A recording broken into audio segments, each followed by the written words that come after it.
നമസ്കാരം.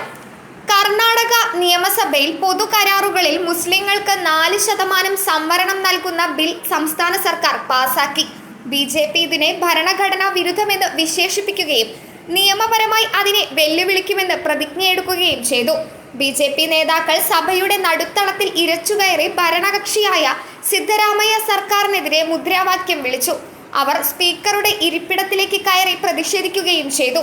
തുടർന്ന് BJP നേതാക്കൾ 4% സംവരണ ബിൽ വലിച്ചുകീറി സ്പീക്കർക്ക് നേരെ പേപ്പറുകൾ എറിഞ്ഞു. ഹണി ട്രാപ്പ് അഴിമതിയെക്കുറിച്ച് ചർച്ച ചെയ്യുന്നതിന് പകരം മുഖ്യമന്ത്രി 4% മുസ്ലിം ബിൽ അവതരിപ്പിക്കുന്ന തിരക്കിലായിരുന്നു. അതുകൊണ്ടാണ് തങ്ങൾ പ്രതിഷേധിച്ചത്. സർക്കാർ MLA-മാർ പേപ്പറുകൾ കീറുകയും പുസ്തകങ്ങൾ തങ്ങളുടെ നേരെ എറിയുകയും ചെയ്തുവെന്ന്, തങ്ങൾ ആരെയും ഉപദ്രവിച്ചില്ല എന്നും BJP MLA ഭരത് ഷെട്ടി പറഞ്ഞു.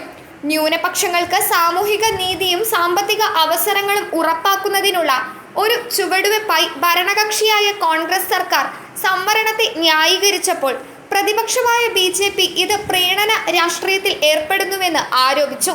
ബില്ലിലെ വ്യവസ്ഥകൾ അനുസരിച്ച് സർക്കാർ ടെൻഡറുകളിൽ മുസ്ലിം കരാറുകാർക്ക് 4% സംവരണം ലഭിക്കും. ഇത് പൊതുകരാറുകളിൽ കൂടുതൽ ഫലപ്രദമായി മത്സരിക്കാൻ അവരെ പ്രാപ്തരാക്കും. സമഗ്ര വികസനത്തിനും സ്ഥിരീകരണ നടപടികൾക്കുമുള്ള സർക്കാരിന്റെ പ്രതിബദ്ധതയുമായി ഈ നടപടി യോജിക്കുന്നുവെന്ന് മുഖ്യമന്ത്രി സിദ്ധരാമയ്യ ഊന്നി പറഞ്ഞു.